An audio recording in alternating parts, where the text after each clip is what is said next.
approcher, la lumière est mon sauveur.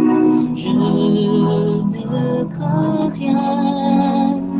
Il est mon rempart et mon ferme soutien. De qui pourrais-je avoir peur? Shalom. Nous avons aujourd'hui la croquette biblique numéro 293, tirée de Job au chapitre 34, du 1er au 9e verset. Dans le précédent passage, nous l'avons bien vu, Élihu a défié Job, qu'il ne pourrait vraiment opposer des arguments à ce que lui, il avait dit. Il trouvait donc ces arguments inattaquables. À l'entame de ce chapitre 34, il semble que Élihu, dans une première posture, se tourne donc vers les observateurs pour dire un certain nombre de choses. Nous allons détecter cela tout à l'heure. Alors, dès le premier verset, il est dit, Élihu reprit et dit, sages, écoutez mes discours. Puisqu'il se tourne vers eux, les commentateurs, les observateurs.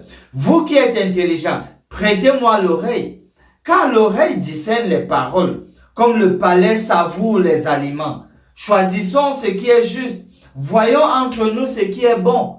Job dit, je suis innocent, et Dieu me refuse justice. J'ai raison, et je passe pour menteur. Ma plaie est douloureuse, et je suis sans péché. Donc, quand il se tourne vers les observateurs, il rappelle un certain nombre de paroles, de complaintes, de plaintes que Job prononçait. Dans la suite du passage, il s'interroge donc. La suite nous dit, y a-t-il un homme semblable à Job, buvant la raillerie comme l'eau, marchant en société de ceux qui font le mal, cheminant de paix avec les impies, car il a dit, il est inutile à l'homme de mettre son plaisir en Dieu. Quand il le fait, Élihu, quand il le dit, c'est qu'il voudrait que les observateurs se forment leur propre opinion. Et je pourrais aussi suggérer que vous vous formiez votre propre opinion, à savoir, est-ce que Job est droit ou pas? Vous pourriez peut-être la partager avec nous.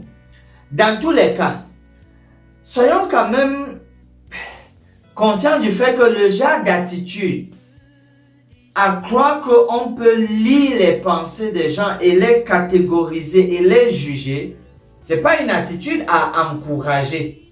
Parce qu'aucun d'entre nous n'a accès à l'intime tréfonds de chaque personne. Seul Dieu est capable d'en avoir accès. Seul Dieu est capable de discerner les motifs vraiment profonds des actions posées, même si ce sont de mauvaises actions. Parlant des malades, vous voyez, même la psychologie ne peut pas toujours aider le personnel médical à savoir dans les détails tout ce qui se passe à l'intérieur de l'être qui souffre. Je pense qu'il faudrait une très grande dépendance aussi vis-à-vis de Dieu pour être guidé, accompagné par lui pour mieux accompagner les malades. En guise de promesse et pour rehausser le pourquoi, la place de Dieu est là. Ésaïe 43 verset 1 dit, ainsi parle maintenant l'Éternel qui t'a créé. Il est dit au Jacob, mais vous pourriez mettre votre nom, cher ami. Celui qui t'a formé, ô Israël, mettez votre nom. Ne crains rien, car je te rachète, je t'appelle par ton nom, tu es à moi. Dieu te veut comme sa propriété, parce qu'il t'a créé, formé, tissé. Et donc, vous gagneriez, cher ami, à toujours dépendre de lui et lui parler comme lui appartenant et le lui rappeler et attendre sa manifestation. Finissons par ce mot de prière. Nous te remercions, Seigneur, car nous croyons que tu désires nous utiliser pour apporter du réconfort aux personnes malades autour de nous.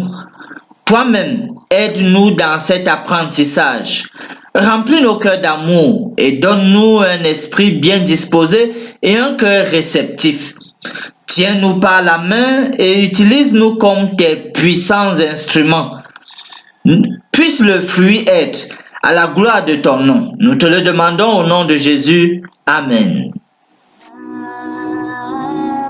Espérons l'Éternel, mon âme, espérons l'Éternel, qu'un chant s'élève au Dieu du ciel, qu'un chant s'élève au Dieu du ciel,